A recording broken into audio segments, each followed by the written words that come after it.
Welcome back, everyone. This is the Fundamentals of Investing, Part 2 by Joseph Carlson. This is my thoughts on investing. Overall, what I would want to tell myself when I turned 20 years old. If I could go back in time and give myself the best education I could, I'd try to tell myself all of this. All the information I can fit into 4 different videos. Now, if you haven't watched the first one yet, I would recommend that you hit pause on this, you go back and watch episode 1, Fundamentals episode 1. We cover in it capitalism and how you can use it to your advantage. We cover what investing is and, more importantly, what investing isn't. We cover economies and what we can do to get ahead in life, in our job and throughout our career. We go over how investing is for everyone, every person from every background of every income level. Investing is for you. We go over wealth creation and how it's a good thing. Creating wealth brings stability. It brings peace. It brings flexibility, mobility. It brings all these different very good things into people's lives. So we want to create wealth. And then we go over the various methods of wealth creation. There's lots of different ways that people talk about of creating wealth, whether it's real estate or whether it's collecting gold or fine art or, investing in cryptocurrencies or all these different things. And we go over why I believe strongly that the evidence supports that the public equity market, which is the stock market, is the premier way of creating wealth. There is nothing that beats it, not even real estate. I think the stock market is better because overall, episode 1, we discuss how companies make people rich. Owning equity in businesses make people rich. And you can look at any example throughout any person over any time period. Companies made them rich. There's a tiny fraction of people that got rich without companies, and they're professional athletes, they're movie stars, they're a tiny, tiny subset of a subfraction of people, and then everyone else that's wealthy got there by companies. So equity in companies is the predictable, reliable path of generating wealth. And in this 4-part series, again, if you haven't go through episode 1. It covers a lot of important things. Once we've established that we're saving money, we're ready to invest, and we've decided that the public equity markets, which is the stock market, is the best way for us to invest, we move on to step 2. And that's where we are right now. That is part 2. In part 2, we are going to go over the financial statements of a company. Basically, this is a vocabulary lesson. A vocabulary is learning just the rule set, learning what things mean so that you know how to play in this arena. So if I was going to learn programming, I would want to learn the vocabulary of programming. What is a while loop? What is conditional logic? What is a module? What does this stuff even mean? What does object-oriented mean, right? You'd want to learn what that stuff means, so then you have tools to work with and you can piece things together. Without a vocabulary, you can't piece things together. So in this part 2, we're going to be going over the vocabulary of finance, specifically with investing. We're going to go over the income statement, the cash flow statement, the balance sheet, and financial ratios. Those 4 things represent like 99% of what you want to know when it comes to doing analysis on a company. And there's 3 different statements that companies release publicly every single quarter. They're required to. And again, that's the income statement, how much income the company got. It's the cash flow statement, how much cash went in and out of the business. And then you have the balance sheet, how much debt and cash did they have. Now, on these statements that they release every single quarter, I'll show you that they have like 100 things per statement. And sometimes it's like 200 things. There's really only 10 to 20 things that are important.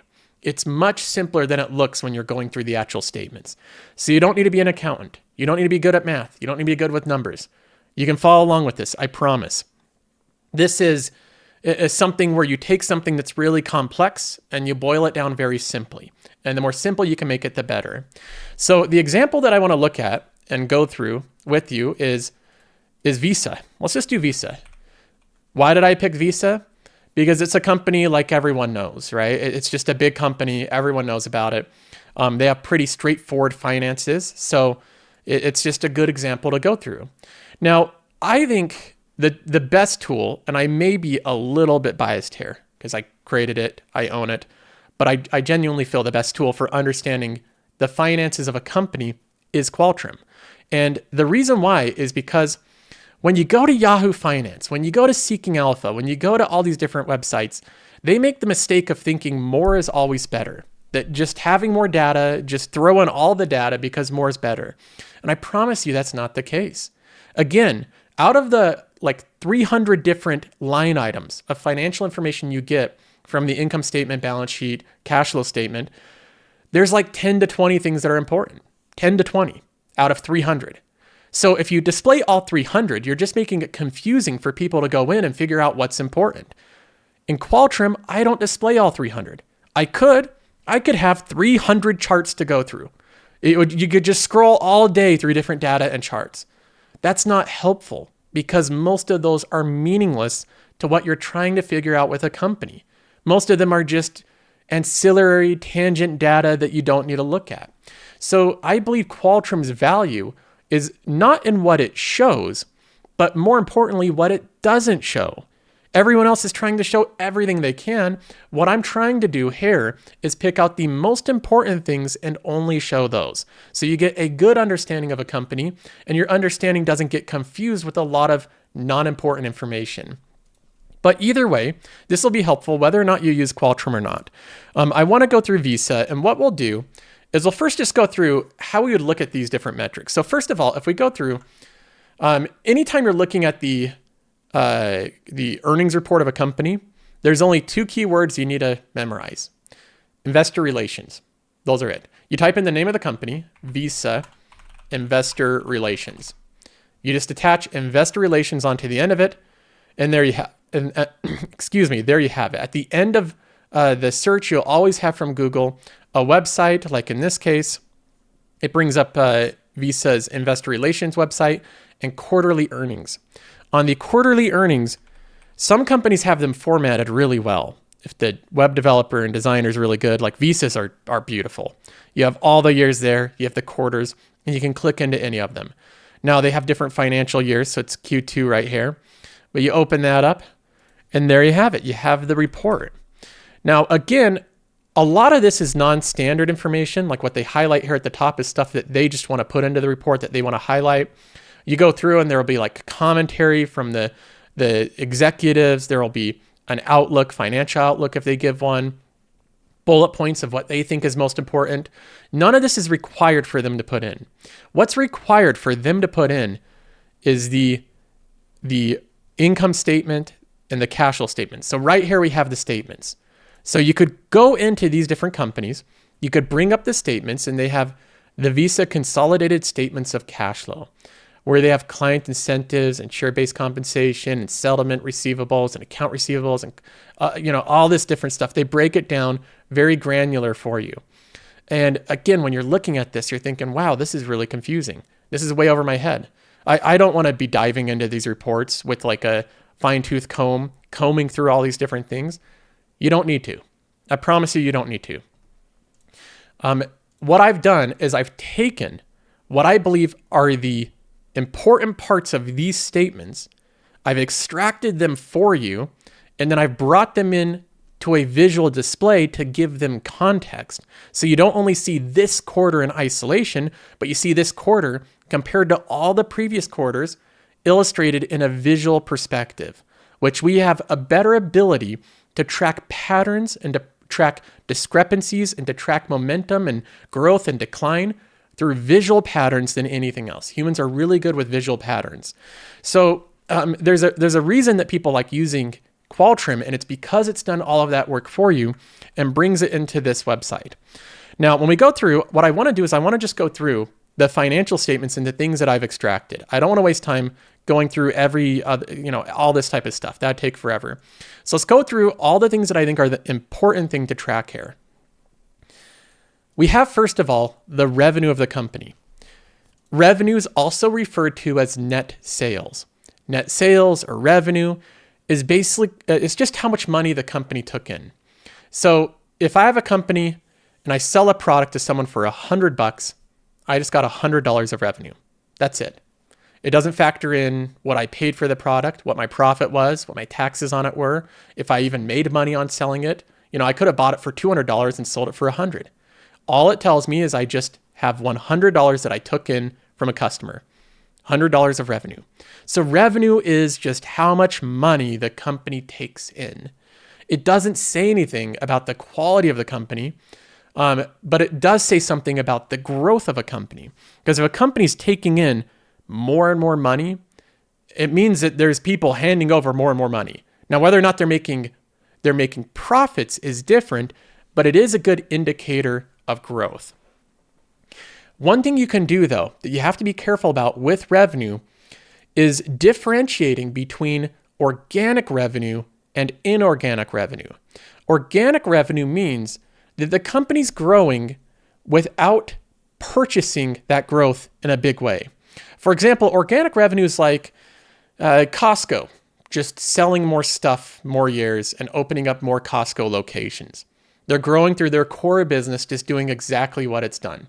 Opening up more additional locations, more customers coming in, more memberships sold. So they're growing organically.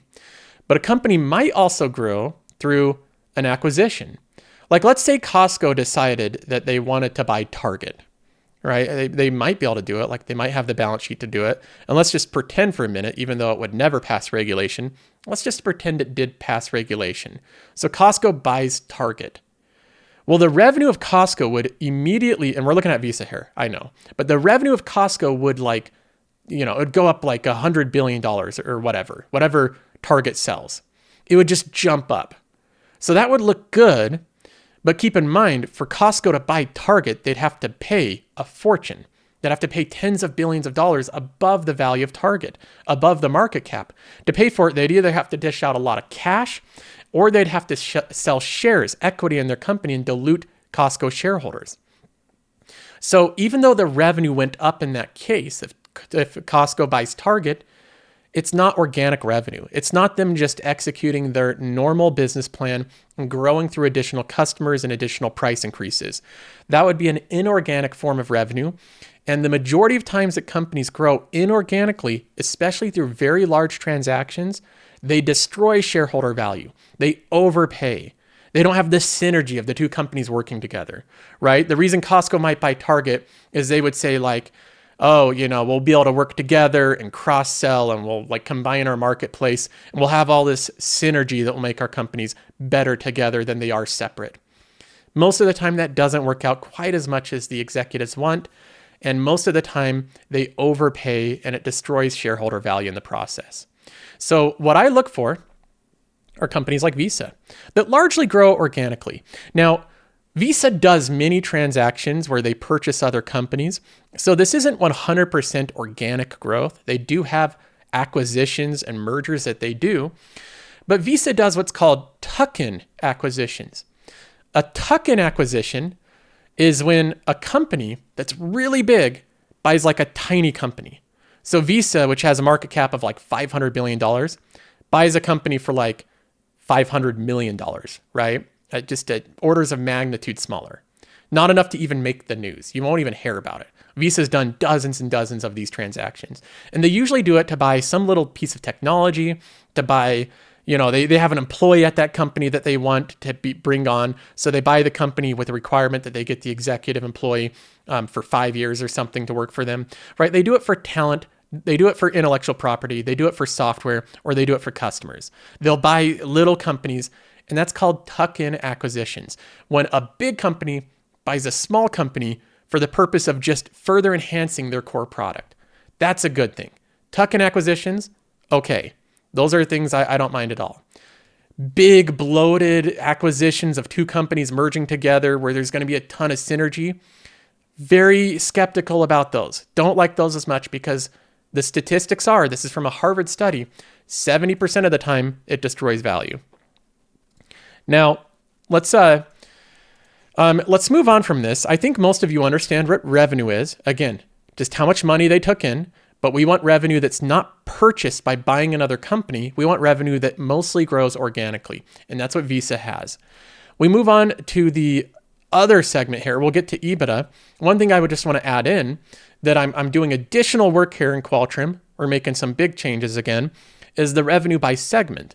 Again, when you look at the revenue overall, it's great. You're like, okay, Visa made $9 billion last quarter. Cool. But what does that really mean? Well, we can look at the exact breakdown here. I can look at last quarter and I can see the $9 billion they made, and I can see how much of it came from services, right? They made $4 billion from services, and services is growing over the past year. I can see data processing. I can see their international transactions. Are people going on vacations? Are they going overseas and doing these international purchases? I can see other, and then I can see these client incentives where this is actually a negative number. It's like how much Visa is incentivizing people to spend on their cards. So this is another tool to just do some of the work for you. Normally you'd have to go into all the earnings reports, look at all this breakdown yourself. I'm doing that for you. It's just going to be included in Qualtrim, and we're going to have more and more of these for the same companies and for additional companies. You're going to see lots of revenues and breakdowns and different things like that. Now, moving on from the revenue, we move on to the EBITDA. This is the other thing that I'd want to highlight as something that is a major financial metric that almost everyone uses. It's a huge financial metric that you should know about. EBITDA stands for earnings before interest, taxes, depreciation, and amortization. So it's the earnings of a company before all of that stuff is included, before you factor in the interest the company pays, the taxes they pay, their strategy with depreciation and amortizing assets. So what is this used for? Why do we use it? Well, the first thing I'll point out is this is not a GAAP accounting metric. So it's not in the financial statements. You're not going to find it in the income statement, cash flow statement, or balance sheet, because it's not technically a GAAP accounting metric. But EBITDA has become so commonplace, it's basically common vernacular at this point. Accountants use it all the time, and every accountant will be familiar with it. The purpose of EBITDA, and there is some criticism for this metric, because a lot of people would say, why would you want to track a metric that doesn't include all of these very real expenses for companies? Companies have to pay taxes. They have to pay interest on debt. They do depreciate assets and amortize things. Why would you avoid all of that stuff? Well, the reason that you would want to look at this and not look at all that stuff included is to strip it all away and get to the core economics of the core business. That's what EBITDA really tries to do. It tries to strip away all the tangent and ancillary stuff to get to what the core business is generating. Think about this for a minute. If you're looking at EBITDA and you're not factoring in taxes because it's earnings before taxes, that means you're trying to look at what the company generates in profits before factoring in the accounting strategy of the company. A lot of companies are like, they have different tax strategies. Some of them have really cool tax strategies where they can save a fortune on taxes. Look at Apple. They do all this stuff in like the Cayman Islands. They move money over there. You know, they do a lot of extravagant things to not pay as much taxes as other companies. Well, that kind of muddles the water when you're comparing one company to the other. If one has a different tax strategy than the other, then you're not seeing what the core business produces in earnings. So the purpose of EBITDA is to strip all that away, to strip away the accounting gimmicks, the tax strategy, the interest payments they have on their loans. It's all the stuff that's outside of the core business, because loans and interest payments are outside of your core business. Tax and accounting is outside of your core business. With EBITDA, you're trying to get to the economics of the core business, the products you sell and how much money you make selling those products directly with nothing else included. And that's useful. It's just a useful metric when you use it for what it's supposed to be used for. Does it tell you how profitable the business is at the end of the day? No, because businesses really do have to pay taxes and interest.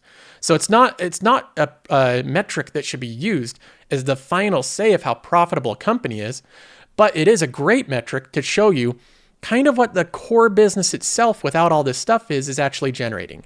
So that's what the EBITDA is. Now, the free cash flow is my favorite metric, and this is another non-GAAP accounting metric.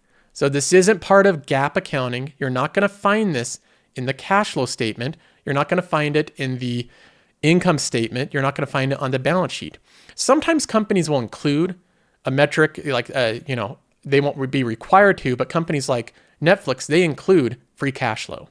Now, the common definition of free cash flow is it's found on the cash flow statement, and you basically take net cash from operations. So you're taking the cash from the operations of the company, and then you're subtracting out capital expenditures, CapEx. So when you take the net cash, you subtract CapEx, you get free cash flow. So if a company does a lot of CapEx investments one year, this number will go down. If they have low CapEx and high amounts of operating income, this number is going to go up. Another variation of free cash flow that I look at is a free cash flow subtracting out the stock-based compensation, because I think that gives you an even more pure way of looking at the economics of a business.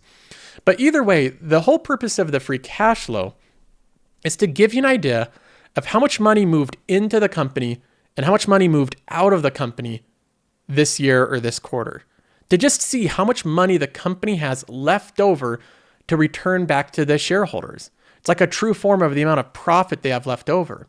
If a company has an undiluted stock-based comp net free cash flow of $500 million in a quarter, that means that they can use that $500 million and they can pay a dividend with it, or they can buy back shares. They can return it back to you, the shareholder. So I really like this metric, and it's a metric that I look at for every company. It's how I value my companies. When I run discounted cash flow analysis and stuff, it's based on the future cash flows of a company, and I believe this is the purest, best way to measure the cash flows of a company. So the free cash flow is something that, again, I take from the cash flow statement, I put it into Qualtrim, I visualize it here by quarter, and then I also allow you to look at the amount of dilution. Because some companies, not all of them, but some of them, instead of paying their employees in cash, they do something tricky. They pay their employees in stock. That way it's not technically cash, but it's basically a payment in kind. It's kind of like saying, well, I'm not paying my employee in cash. I'm paying them in Visa gift cards. So it's technically not cash, right? Come on, it's basically the same thing. It's still value you're paying the employees. It's the equivalent value of cash. So I like to factor that in as well. You can see here that Visa produces a ton of free cash flow, and they don't have much stock-based comp. It's a very good company. It's why I invest in companies like Visa and MasterCard. But you can look at the free cash flow. Last quarter, it was $4.26 billion, and it's just phenomenal. I like companies that grow their free cash flow every year. I focus on companies that are able to do that. And again, free cash flow is subtracting out the CapEx. So if companies have huge CapEx requirements, it's hard for them to consistently grow free cash flow. Now, moving on, we move from the free cash flow over to the net income. The net income in many ways is kind of like the counter to EBITDA. So we looked at EBITDA, and EBITDA is like the earnings before interest, taxes, depreciation, and amortization. The net income is the earnings after all of that stuff. So you do factor in interest, taxes, depreciation, and amortization. All of that's factored into net income. So net income will always be lower than EBITDA. The EBITDA is 6.06 billion. The net income is 4.66. So again, EBITDA is always going to be more because you're not factoring in as many expenses. Net income is always going to be less than EBITDA because you have all those expenses factored in. So you can see kind of the core business here, how much that generates without all of this other type of stuff. And then here you see all of these different type of expenses like interest payments and taxes factored in. So we look at net income here to give an idea of how much profit the company made after factoring in all of these expenses. Now, there's different ways to value companies. You can value them based on the net income, or you can value them based on the free cash flow.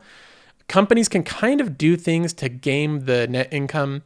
Again, advanced like tax strategies, and with accrual accounting, they can expense different things at different times. So I like looking at both of them. I love looking at the free cash flow. I love looking at the net income, and that gives you a better context looking at both of these. But in many ways, the way I look at it is EBITDA is, earnings before all this stuff is factored in. Net income is earnings after all that stuff is factored in, and it gives you a better sense of the overall profitability. Now, we move on to earnings per share, and interestingly enough, the earnings per share are actually very easy to understand.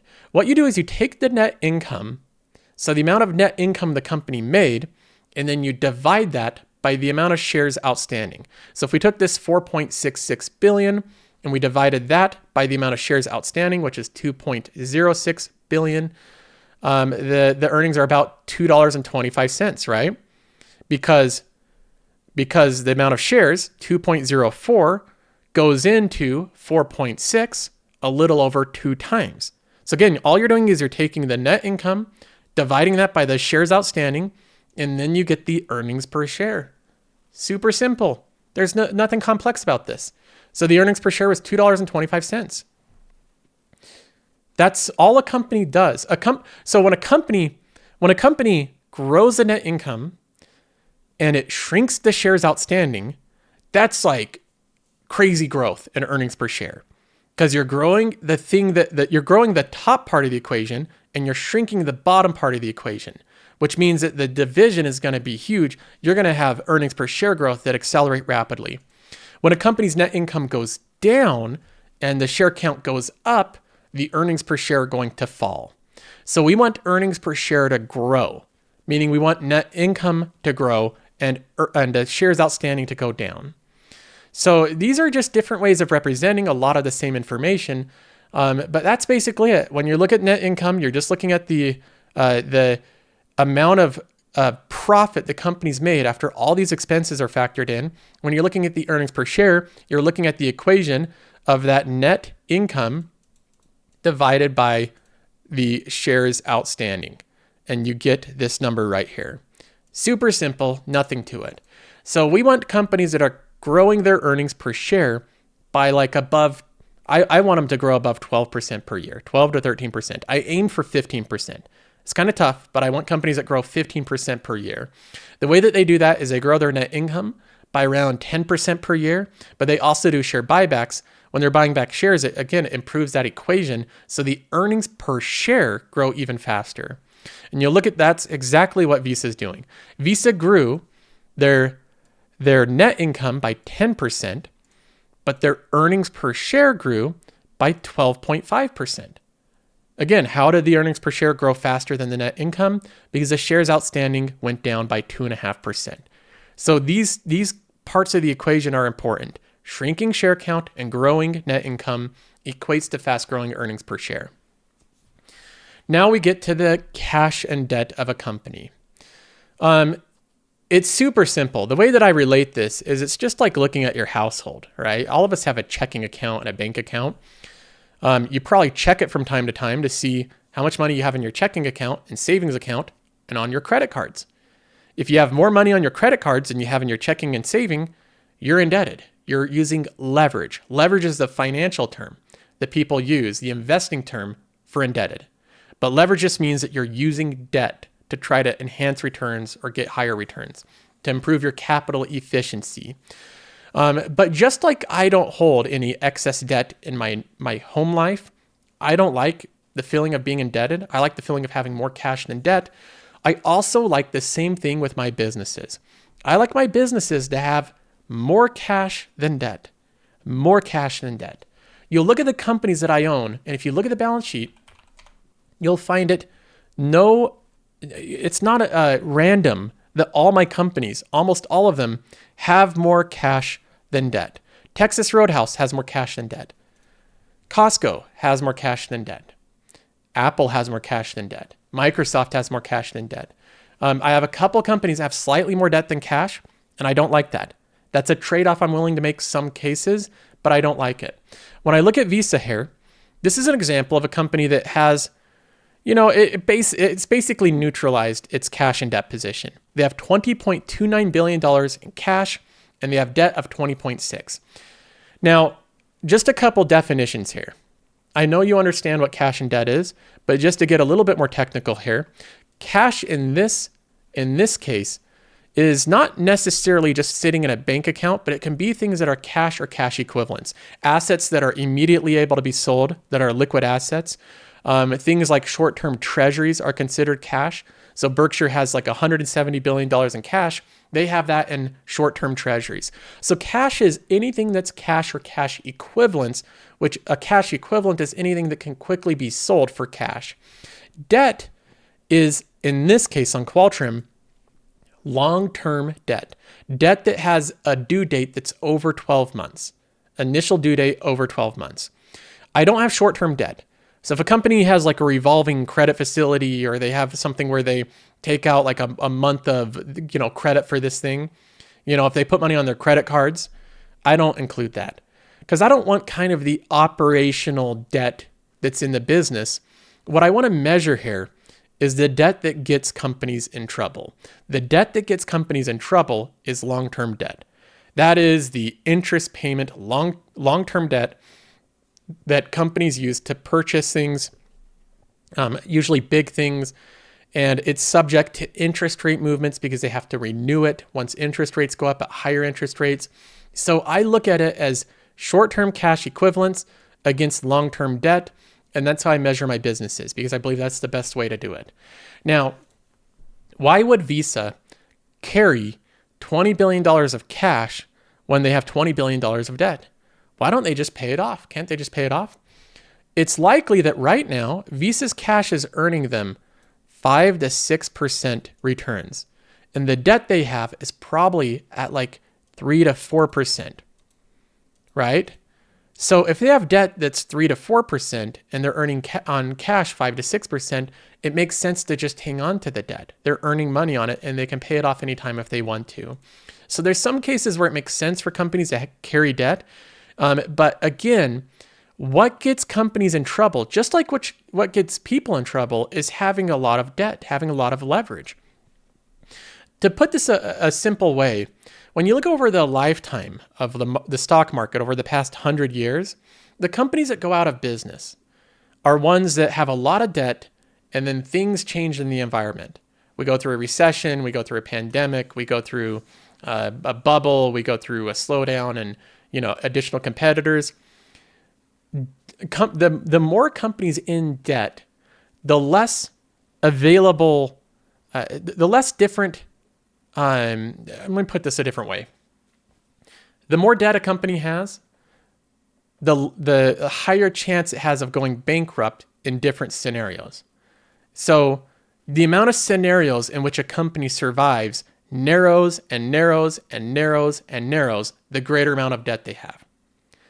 A company that has no debt and bundles of cash, that company survives basically any scenario. You can have world wars, you can have Great Depressions, you can have pandemics and things shut down business. The company that has a lot of cash, no debt, is going to likely survive it. The company that has a lot of debt, no cash, it can only survive in the best and most tame conditions, where the economy is good and growing, people are spending money, there's no shock, nothing happens, there's no abnormalities whatsoever. That company will survive that scenario.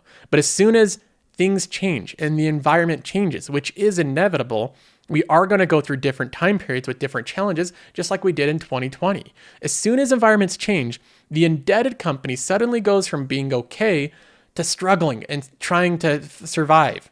And in many cases, they go bankrupt. I'll give you an example here.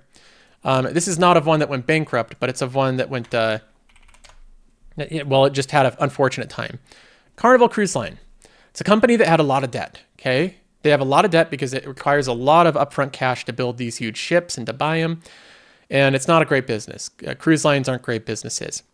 But in 2019, I'd say 2010 to 2019, things were fine. The environment was this narrow environment where things were good, the economy was good and growing, and we didn't face any big shocks or any big challenges. So having a lot of debt was not an issue. But then 2020 happened, and look at what happened to Carnival Cruise Line. Because their business was shut down and they had massive ongoing fixed expenses, their income was shut down, but their expenses were not shut down. They carried a ton of debt, which made it so that during this distressed time, they couldn't afford their expenses. They had no cash to go to. So what did the company have to do when it has no cash to go to? They struggled. What they had to do is they had to raise more debt. They had to get funding from other companies. And when you come to when somebody comes to you and you don't want to lend to them, you're not in the mood to lend to them, right? You don't really trust them. And they're just begging you. They're in a desperate situation. In those type of cases, you have all the upper hand. You have all the leverage. You can give them whatever terms you want, whatever covenants and conditions you want on that loan. You can say, okay, here's a paper you have to sign. You have to pay me back by this time, or you incur 15% interest, right? You can write the rules because they're desperate. Carnival Cruise Line was desperate. They had to get cash. They had no cash to go with. They were going to die if they didn't get cash. So the covenants that they made and the agreements they made with these companies to raise this debt weren't from a place and position of power. They're from a place of weakness, which is not a good negotiating strategy, coming from a place of weakness. And instead of just funding this through their own cash balance, going through debt makes them subject to survival by the whims of other companies. They have to rely on banks and equity companies to have them survive. So right from the basis of it, I don't like owning a company that's dependent on other companies for their survival. That's not a good situation to be in. Furthermore, they had to triple the amount of debt. They had to sell off different cruise ships.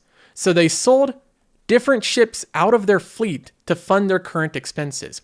And they sold them at pennies on the dollar. They said, oh, these are old ships. We don't want them anymore. But these were forced fire sales. Again, the company took an enormous hit during this time period that it will take a decade to recover from. When we look at the past 5 years, this is what it did to the returns. It was $55 in 2019. Currently, the stock is at $14. It's going to take forever for this stock to recover. And the one thing that caused all of this pain was not just COVID, it was debt. Debt's what caused this company to struggle this much. Had Carnival Cruise Line had $50 billion in the bank, they could have easily just, their cash balance would have gone down. They would have used some of their cash, which is never great, but their cash balance would have gone down. They wouldn't have had to sell ships. They wouldn't have had to raise more funds at a vulnerable spot with no upper hand, right? They're raising funds at weakness. They wouldn't have had to go through all of that. They could have just sailed through, this bad time period and come out the other side and then recoup their cash balance. And that's what companies do that survive for a long period of time. They have excess cash. They don't have excess debt. So there's many examples of this I could go through. And it shows why when I'm a long-term investor and I'm investing in these companies for presumably decades, I want to own them for 10 or 20 years plus. In order for them to survive for 20, 40, 60 years, they have to have cash. And especially the riskier the business, the more cash they have to have. So a company that's cyclical, that has booms and busts, needs even greater amounts of cash. That's how I view cash. You can view it how you want. Many investors don't care. They buy heavily indebted companies. I think that's crazy because it's only a matter of time until the environment changes to one that's not as tame, to one that's a little bit crazier, and that company no longer can survive. Now, we've gone through most of what I consider to be the income statement and the cash flow statement, the biggest takeaways, your top line revenue, your profitability metrics, your earnings per share, and your balance sheet and stability of the current company. Now we get to the return of capital. When a company like Visa is mature and they have invested and they have extra money to spend, what do they do with that money? Well, the purpose of a company, like I've said before, is to make investors wealthy. Companies are wealth generating machines. That's the only purpose they really live for, is to make people wealthier. And they do it so great. They make customers wealthier by offering them goods and service. They enrich customers' lives. They make employees wealthy by giving them a stream of constant income from the work that they deliver. And they make shareholders wealthy by the shareholders that took on the risk of investing in the company reap the rewards of the profits. So the profits, what's left over, is returned back to shareholders of the company. So they're wealth generation machines all the way around, and this is how they generate the wealth. The way that they return money is through dividends and buybacks. Dividends are money that the company has, its extra money that they just throw back at the shareholders. It's a distribution of the extra cash flow a company has. Now, there's dividend growth strategy, which if you invest in companies that can grow dividends over a long period of time, those companies do really well. Because in order for a company to pay a growing dividend, it needs to have growing cash flows. And that's the biggest thing. If you have a company that has growing free cash flow, true free cash flow growing over time, they're going to pay a dividend. They're going to do shares outstanding. They're going to buy back shares, remove shares outstanding so the shares go down and you gain further equity in the company. The reason they'll do that is because they have too much cash eventually. Some of them might save up cash until they have a lot of it, but eventually they want to return that excess profit to shareholders. So dividends are just a distribution of cash directly back to the shareholder. Share buybacks is when the company, instead of paying a dividend, they just buy back more of their stock. Now, how does that work? They reduce the amount of float in a company. So if you look at the company float, which is how many shares there are outstanding, I'll show you a good example. Apple's a good example. If we look at Apple's shares outstanding over time, you can see that during the growth phase of Apple early on, they actually were paying employees with stock-based compensation. They issued more shares. And then they got to a point where they're so highly profitable, so successful, they had so much extra cash that they started to buy back shares and reduce the amount of shares outstanding. Now, if you owned 1% of Apple, let's use a bigger number. Let's say that you owned 10% of all of the shares outstanding of Apple, right there. You own 10% of the company. Well, Apple's doing buybacks, which they buy back the shares, they move it into the treasury, which means the shares are retired. Nobody has them. And they do that by buying out certain shareholders. You can think of this as like, let's say that you and like 5 other buddies want to buy a vacation rental property where you'll all put in 20% of the money and you all can split the time at the vacation rental 20% of the time. Then let's say that you do it, you buy it, and then one of them says, hey, I don't want to do this anymore. I want to get my money out of it. Well, what do the other 4 members do? They buy back those shares.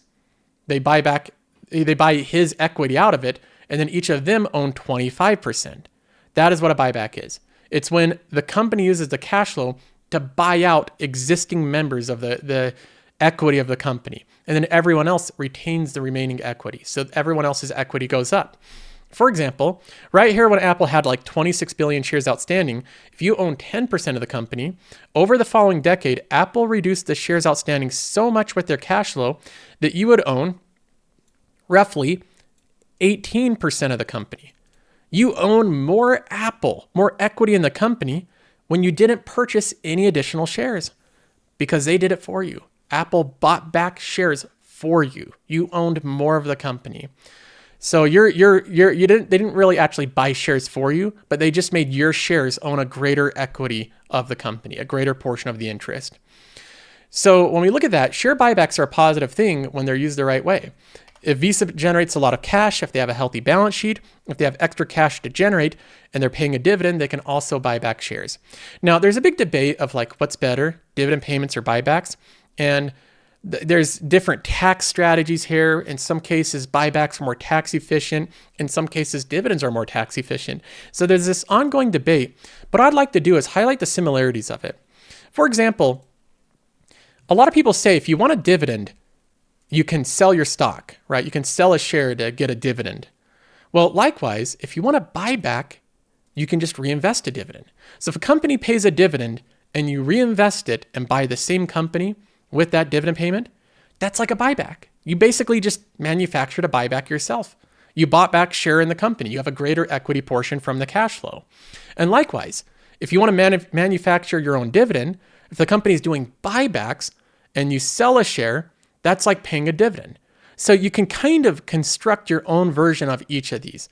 A buyback is like reinvesting or dripping a dividend back into the company. A dividend is like having a buyback where the company buys back shares and then you do your own disbursement by selling a portion of it. So both of them are kind of, you can reconstruct the same thing. But in general, what we want are companies that can afford to do both of them and do them consistently. And the way that you find companies that can afford to do buybacks and dividends are companies that have growing cash flow. So we're working our way through these definitions. That is the return of capital through dividends and buybacks, the 2 primary ways they can do that. We move on to ratios. So these are things that we use to measure the profitability and the quality of companies. We have a ratios chart here. I'll go ahead and look at this quarterly. we have one here. It goes back like 100 years. Let's go to the past 10 years. That looks a little bit better. We have Visa, and we have one here that's called return on capital employed. This is a ratio that measures how much money the company makes with the money it has. For example, if you give Visa, if you give the company $100 and that's what it has to work with, how much money will it make in the following year? Well, Visa's making 8% per quarter, so it has returns of capital of around 50%. If we look at this annually, we can see what their return on capital employed is on the entire year. 31% is what they had in 2023, 29%. So very good returns on capital. That's pretty good. That means that Visa is a very profitable company, and when it has money, it reinvests it at a very high rate for its investors. If we look at other companies, for example, we can look at, I think it's DAL, Delta Airlines. Not as good of a company, right? It's no Visa. When you invest in a company like airlines, there's many years they don't make profits at all. So the return on capital employed last year was 12%. At least they made a return, but the year before that it was 4%. And you just see it's not great. The highest it gets is like 20%, and it's not reliable. So when I'm looking at companies, I do try to look for very high quality ones, and high quality ones they typically have very high returns on capital. But then we get into the margins of the company. We go to Visa here, and we go to the gross margins. Let's establish some definitions here, some vocabulary. Gross margin is basically like if you have a company or if you have a product and you're selling this product for $100 and it costs you $30 of product to make the product. So if you had to get $30 of solution or equipment or materials to make this product, then that's gross margins of 70%. That means you sold it for 100 and it costs 30 to make. Gross margins of 70%, right? 7 out of 10.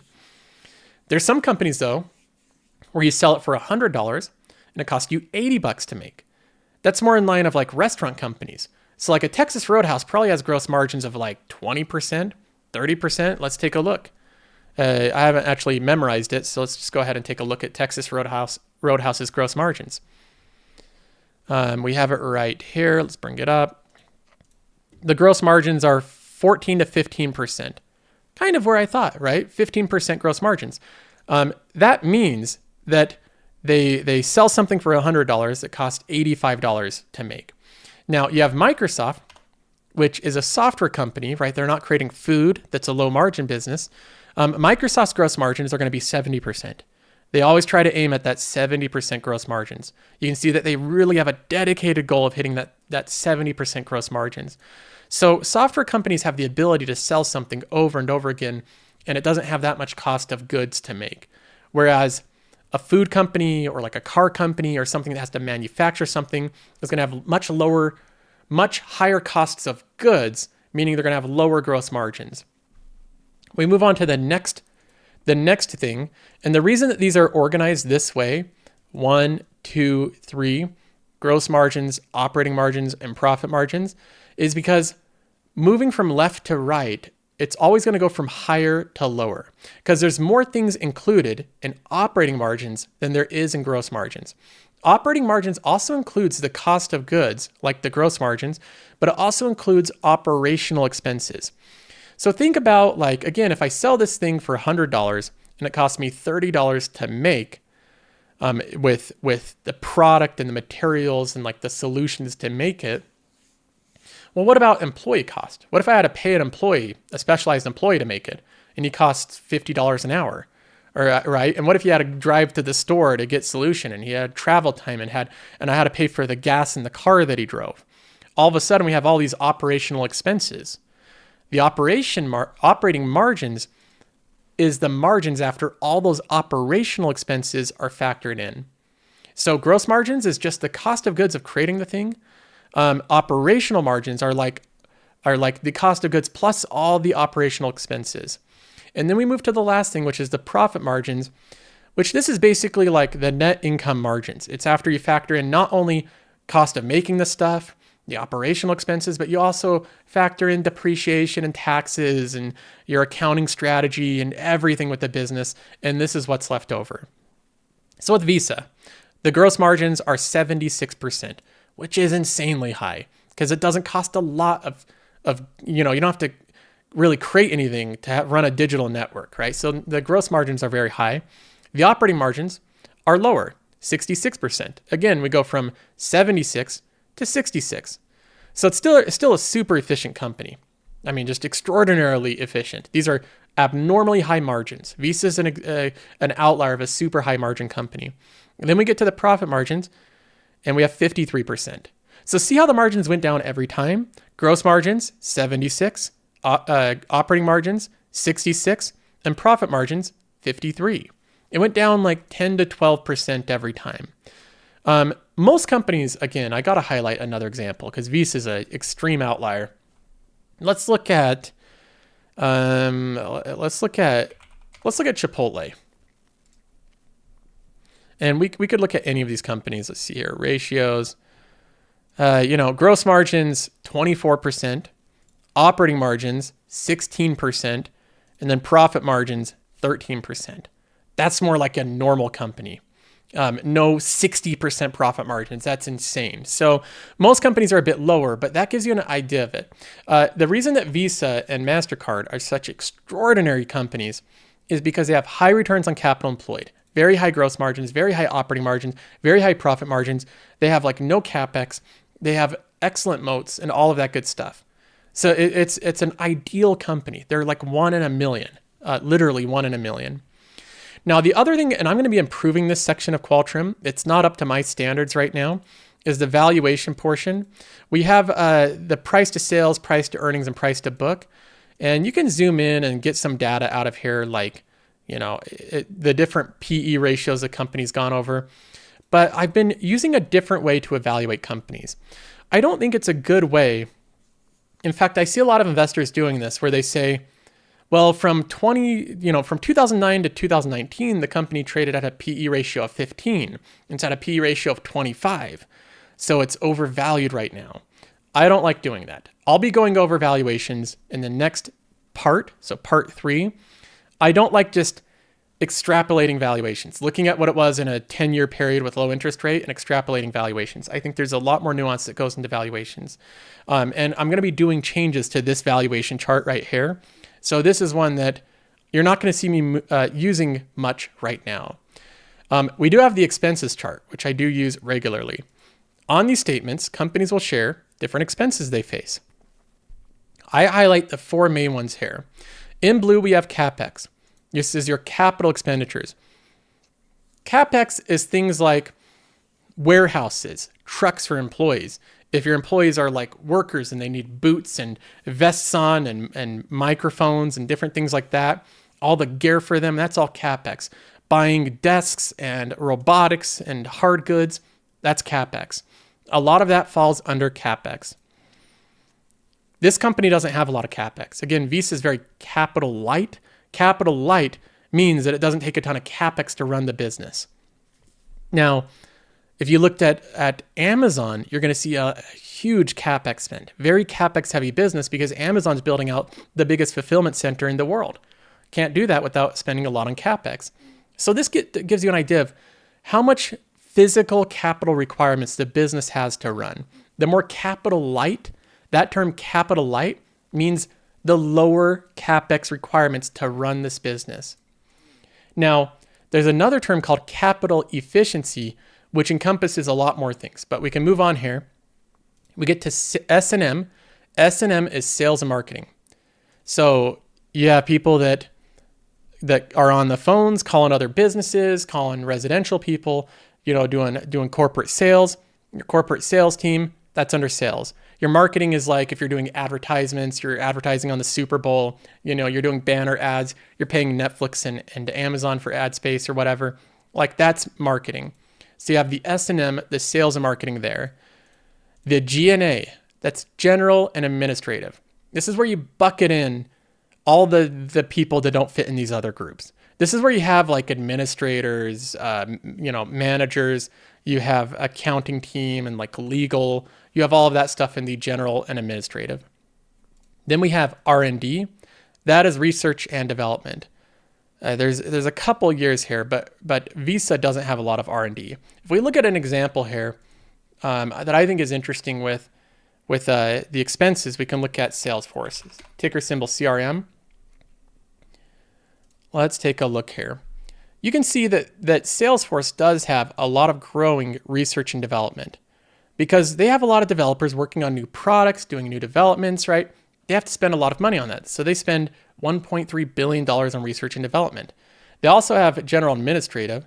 They have sales and marketing here. So they have these expenses as well. But that just gives you an idea of the decline or growth in them and how they bucket them. One thing I'll say about the expenses of a company is it's not always perfectly categorized. And that's not the software. It's not the expense, or it's not the statements either. It's the fact that some companies I've noticed, they kind of put things in different buckets, sometimes not even where they really belong. For example, Amazon does something that's a little tricky. They might put like CapEx expenses in their R&D bucket. Because let's say that Amazon wants to spin up a new server farm. And it's a newer server farm that they're going to do some tests and development on. Well, that's technically like a CapEx expense. They're spending money on hard goods, but it's also for research and development. So what does it go under? Well, they have some leeway to decide what that goes under. So in some cases, it's hard to differentiate what goes in like a CapEx bucket and what goes into an R&D bucket. Sometimes it could go into either of them. So I look at the expenses, but it's not the biggest thing I look at. I primarily just look at the CapEx. I might look at sales and marketing and see a proportion of revenue that is. But in general, what I'm trying to find here is the overall efficiency of the business. If the business requires a ton of expenses to run, then it's going to be very difficult for that business to be super profitable. So that's another thing I look at is the expenses of the company. And that is it. It felt like I went on for a long time, but I wanted to explain this thoroughly. So hopefully this gives you an overview of the financials of a company. Again, there's like 200, 500 different things you could go over, tons of different ratios. But when it comes down to it, you have the revenue, how much money the company makes overall in, not the profitability, but how much they're taking in. I'm breaking down the revenue into different segments so we can see that clear. You have the EBITDA, which is before all these expenses. You try to get to the core business. You have the free cash flow, which is my favorite because it shows you how much cash is left over to pay dividends and do buybacks. You have the net income, which is the measurement of how much money they have left after all of these expenses. The stuff that EBITDA doesn't include, the net income includes. And then the earnings per share is the net income divided by the shares outstanding. So when you have a company that grows net income, that also pays for buybacks and does buybacks, you grow the earnings per share quickly. And then the balance sheet, which I think is incredibly important. I keep it very simple. I want more cash than debt. Simply put, that's what I want. And then of course we have the return of capital. Companies that pay dividends and do share buybacks, and they can do that consistently, have great returns. So when we're looking at all of this stuff, it's very simple. And as you're looking at it through different companies, you'll notice which ones have good quality and which ones don't. And that's why a lot of people are like, they'll say it's like either lucky that you're selecting companies that are doing well, or they won't understand the reasons why you're selecting certain companies. It's all right here. If you look at the fundamentals over time, it becomes very clear why I select the companies I do.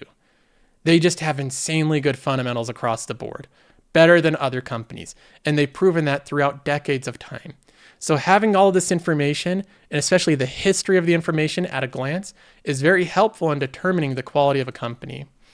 So that is a fundamental view, a beginner view, over all the financial metrics of a company. What I think is most important from the statements and from the ratios.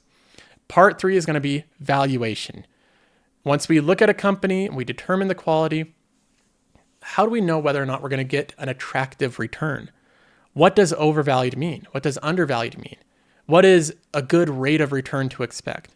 How do you protect the downside when investing in a company? How do you protect yourself from losing a lot of money? That's the discussion we're going to have in episode 3. Thanks for tuning in.